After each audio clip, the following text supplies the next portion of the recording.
The following opinions are solely those of BoatTEST.com and its test captain.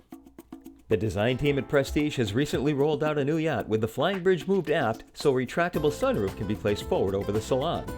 This feature combines the open-air feeling of an express cruiser with the comfort and room of a flybridge motor yacht. Join me as I inspect and make a performance review of this all-new Prestige 620S. For BoatTEST.com, I'm Captain Steve. On the aft deck is storage for excess stock line coming off the warping winch, a 10-inch cleat, and very beefy stern shocks. At deck level is the foot control for the winch. Of course, all this is repeated to the starboard side, with the addition of a recessed compartment for the shore power connections. Just behind the starboard seat back is access to the cruise quarters. The hatch in the center of the cockpit deck allows access to a very orderly and logically laid out engine room. Headroom is a remarkable 6 feet 5 inches, and you can easily see the thick noise suppression that gives the 620S such a quiet ride, maxing out at only 77 decibels at full speed in the main salon. A glassed-in panel at the aft bulkhead houses the main electrical connections with thick gauge wiring, all double insulated. Massive vent filters to either side keep the engine room cool and free of any salt mist. All the engine start and house batteries are protected in sealed containers. Deck drains from above lead to bronze through-hull fittings, and all hoses are double clamped with the sharp edges protected. To the port bulkhead is your gray water tank and air conditioning system, and forward is the generator with a dual filtration system just above. The upper helm is center-mounted, and the captain's seat is flanked by 2 observer seats. The entire helm, including the leather-wrapped 3-spoked wheel, is gleaming white. All 3 seats have a carbon fiber frame and overstuffed cushions with open ventilated backs, but are lacking in armrests. There's plenty of space at the side of the helm for a workstation, allowing the observers to be active participants in the trip. I found the 620S to be comfortable operating from the standing position at the upper helm, but only when cruising. For maneuvering, the Volvo controls were too low for me to reach while standing. The lower helm is over to the starboard side, and there's full standing headroom. The console features 2 14-inch nav displays to either side of the helm. The control panel to starboard contains the 3 windshield wiper switches, bow thruster control, trim tabs, joystick, digital engine controls, and the Volvo Penta EVC display. Even though we have the EVC display, I like the full array of analog gauges Prestige included. I also like that everything is mounted against the brown soft touch panel, which virtually eliminates any concern for glare at this glass enclosed helm. A rare feature for any lower helm station is the outstanding visibility that the 620S provides. All the windows are low enough so that even while seated in the salon you have clear sight lines to the horizon.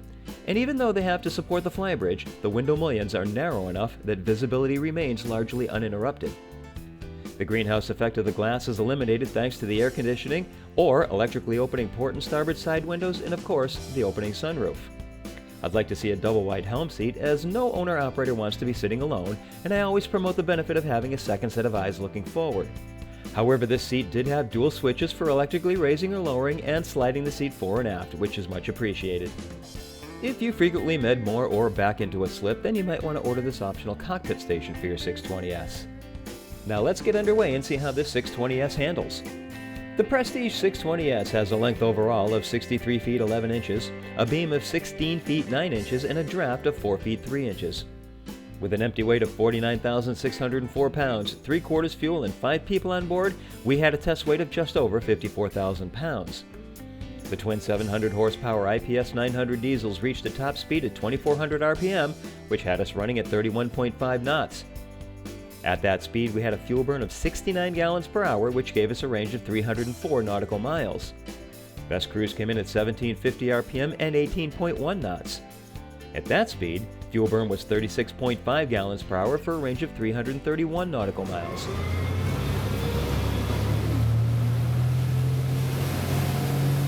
We reached planing speed in 8.4 seconds, 20 miles per hour in 8.6 seconds, and accelerated through 30 miles per hour in 16.6 seconds. Her hard chines keep her stable, and you can see here how they run fully forward to the bow, which helps keep the spray down. She has smooth wave penetration, and the effects can hardly be felt on board. You've got outstanding visibility all the way around, and when accelerating, the bow will come up roughly 5 degrees so you don't lose any sight of the horizon. When you want to return, you've got, again, a 5-degree bank angle, which I find to be very comfortable. We've got a roughly less than 1 foot chop, and I find that the 60S throws water low and well to the side, so try as I might to get any water on the windshield, I'm not able to do it. It's a very dry ride. In my opinion, this Prestige 620S makes a capable cruising platform and provides a solid and stable ride. That's my full test and performance review of the all-new Prestige 620S. For BoatTEST.com, I'm Captain Steve. We'll see you on the water.